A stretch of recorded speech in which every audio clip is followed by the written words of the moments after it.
El gradual ascenso de Juan Domingo Perón al poder se vio representado por aspectos importantes que marcaron época en la historia argentina, como por ejemplo el proceso de industrialización que conllevaba al país, la creación propia de la Secretaría de Provisión y Trabajo o su asunción a la vicepresidenta y como ministro de Guerra, y así como también factores externos al país de carácter internacional que marcaron el contexto en el que se asume el poder, como por ejemplo la Segunda Guerra Mundial y lo que consecutió la crisis de 1930. Cuando Perón llega al poder, Argentina tenía reservas acumuladas por la guerra y una industria que había crecido por la falta de importaciones. Desde ese momento, impulsa una industrialización por sustitución de importaciones, una ICI, que consistía en producir en el país lo que antes se compraba afuera. Para lograrlo, aplicó políticas keynesianas, como el aumento del gasto público, créditos a la industria, nacionalización de ferrocarriles y energía y fuertes inversiones en infraestructura.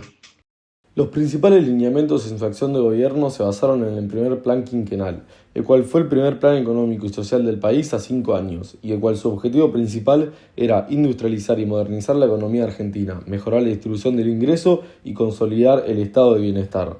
Entre las medidas principales de este plan podemos destacar el ICI, ya mencionado anteriormente, las obras públicas y vivienda, la política social y laboral, el control de comercio exterior y fomento de exportaciones o el financiamiento estatal. Medidas las cuales llevaron a un fuerte crecimiento del consumo interno y de la clase media, algo que coincidía con las ideas de John Keynes, quien decía que el Estado debía intervenir en épocas de crisis o desigualdad para sostener la demanda y el empleo.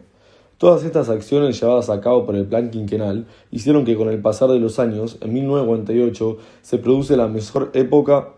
del gobierno peronista, gracias a las ideas principalmente tomadas de Keynes. Creció la producción industrial y se redujo la independencia de importaciones, dejando de depender del campo y fabricando sus propios bienes industriales. Impulsación de políticas para aumentar el salario y a su vez el poder adquisitivo de los trabajadores. Esto hizo que Perón gane mucha fuerza política y se iba ganando la gente poco a poco. Sin embargo, todo esto decayó al año, ya que para 1949 ya había bajado el nivel de exportaciones, se dio un aumento de los precios importados, la industria se vio afectada y para los años consecuentes tampoco mejoró la situación, ya que para la década de los 50 la inflación ya había superado la tasa salarial, hubo reparación de huelgas y entre otras cosas. Esta fuerte decadencia deja en evidencia que las ideas keynesianas aplicadas en el país no se pudieron mantener con el mejor de los éxitos y su degradación quiso resolverse con un segundo plan quinquenal en 1953, el cual no fue eficaz.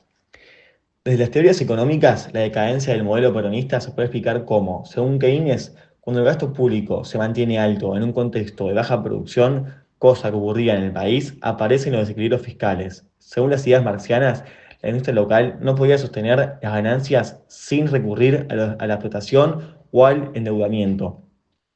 Según los neoclásicos, la falta de competencia y la sobreintervención estatal distorsionan los precios y la productividad. Sin embargo, además de los pensadores que mencionamos anteriormente, quien también opinó y analizó críticamente al mandato de Perón y las decisiones que se tomaron en ese periodo fue Raúl Prebisch, en su informe Prebisch. Este hombre fue un economista argentino, nació en Tucumán, considerado uno de los más influyentes de América Latina,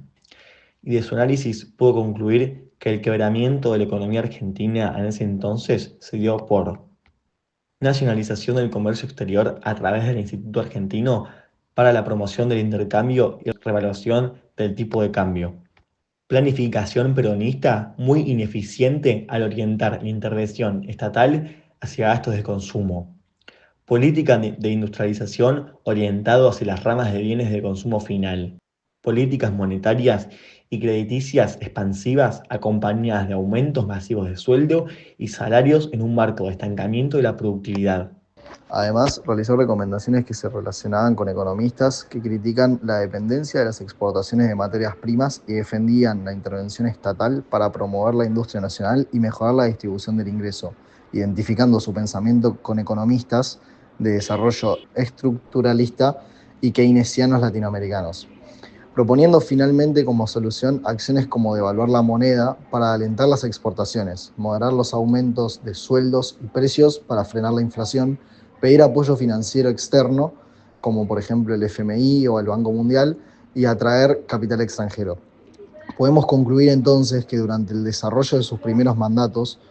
Perón desarrolló ideas provenientes de pensamientos keynesianos relacionadas a la intervención del Estado, el gasto público y la producción y consumo interno, pero no fueron eficaces a largo plazo, ya que tiempo más tarde empezó a decaer el país nuevamente económicamente. A esta decadencia la pudieron explicar tanto ideas de pensadores económicos como Marx, Keynes o los neoclásicos, como también históricos de América Latina como Raúl Prebisch, el cual otorgó un análisis exhaustivo de los fallos de este gobierno, que sirvieron para poder comprender la mala toma de decisiones y las causas de los problemas en la cadena que se originaron en este periodo.